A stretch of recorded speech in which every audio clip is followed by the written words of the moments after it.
Hello and good morning, Carlton. How are you doing today? Hey, Arrow. I'm doing great. How about yourself? Doing fantastic. I'm so proud of you with this book, and the reason being is I'm here in the Carolinas, and we have Panthers as well. But you have taken the extra step in your life to say, you know what? I'm going to document this, and we're going to protect these Panthers even more.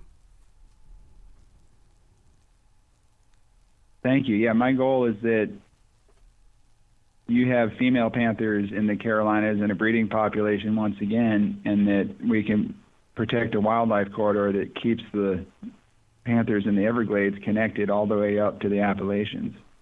You know what's really interesting about this book is I never made the connection between the Everglades and the Panther. I mean, cats and water, but at the same, but it's so fascinating to go into these pages and study the pictures.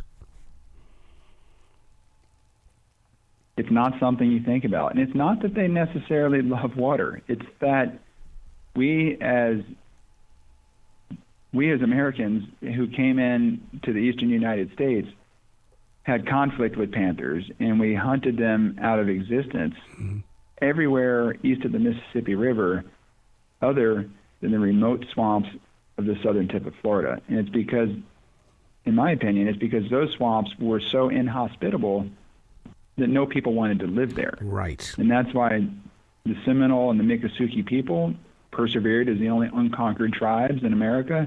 And it's why the Florida panther survived through decades of persecution to make it to be a protected species in the 1970s. You know, it's so funny that when you said Florida Panthers, because right away I'm thinking of our football team, the Carolina Panthers, and the Jaguars and the Panthers both went on at the same time. I'm shocked that the Jaguars were the Panthers from the very beginning, because that state of Florida loves their Panthers. That's true. Jaguars are cool, not taking anything away from them, but yeah, that we have an original Florida story, and right now the hockey team, the Florida Panthers, is doing pretty well. Yeah. Yeah. So do you feel like John Lawson, in the way that you have trekked the lands, you have documented the stories and captured the pictures? Oh, gosh. Well, I think some of the people I've documented are like that.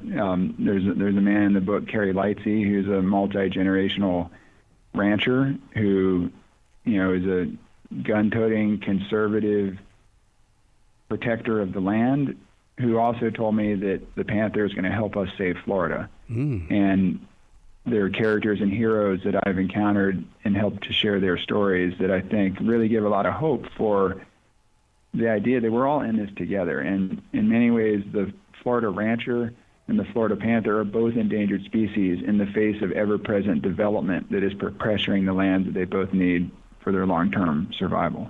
I study Native American spirituality, and as a totem animal, the panther helps us navigate within and without, transforming doubt into strength.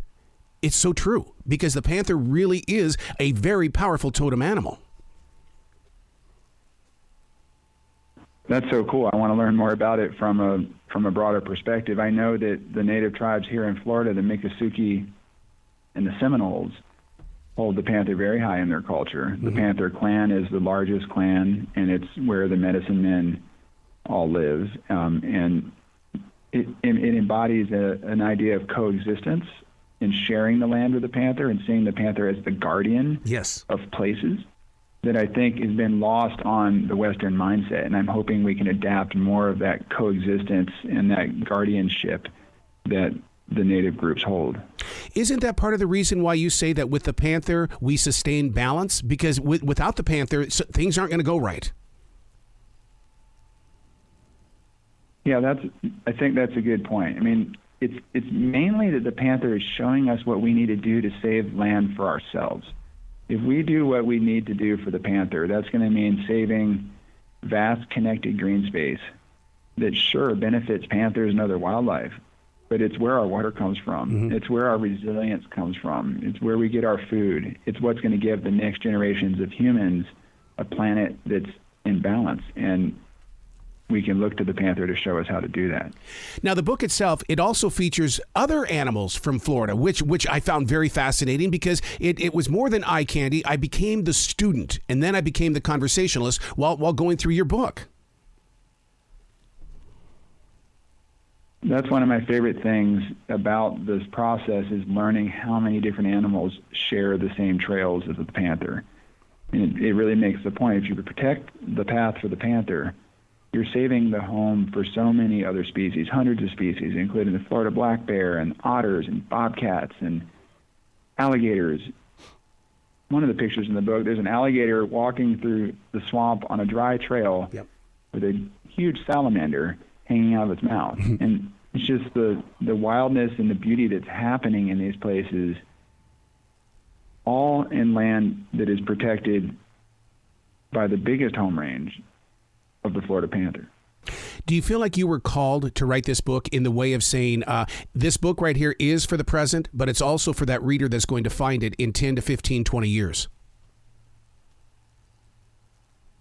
I was definitely called into the cause that the book represents. You know, I founded the Florida Wildlife Corridor Project in 2010 to try to use storytelling to elevate this opportunity to protect a connected network of land through the state of Florida.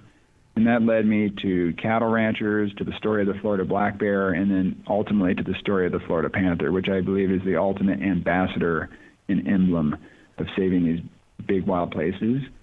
So this book, and there's also a brand new film called Path of the Panther streaming on Disney Plus and Hulu under the National Geographic tile. Both of these publications give us a great chance to share this story with wider audiences and continue to grow the movement, not just to save the wildlife corridor in Florida, but to inspire protecting a balance of conservation lands and development throughout the rest of the country. Speaking of protecting, a book like this serves as an invitation that can be sent all around the world. Are there rules in Florida that will keep the masses away from these panthers in their natural surroundings? In Florida, we have lots of conservation land, 10 million acres of public lands that are increasingly pressured by development. And we also have millions of acres of cattle ranch and timberlands and forest and orange groves. And there's some new laws that went in place in 2021. The Florida Wildlife Corridor Act recognizes the importance of a connected network of habitat that includes the public and private lands working together as a whole.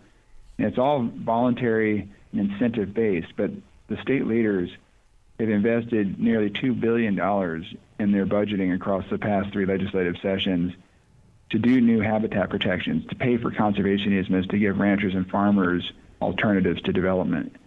And that sort of investment is hugely helpful for striking that balance, and it's going to give the panthers a path to continuing their recovery.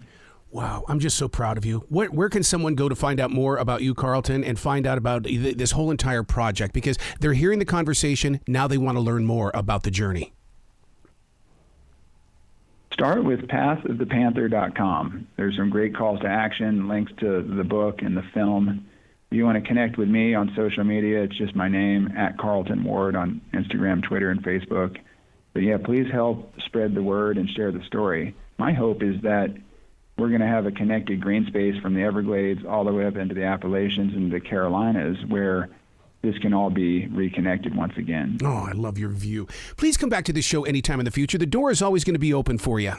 Thank you. Looking forward to staying in touch. Let me know how you like the film if you get a chance to watch it. Oh, I'll be there. I'll be there because I've got Disney Plus. So I'm going. Awesome. Thanks so much, Arrow. Have a great afternoon. Great day.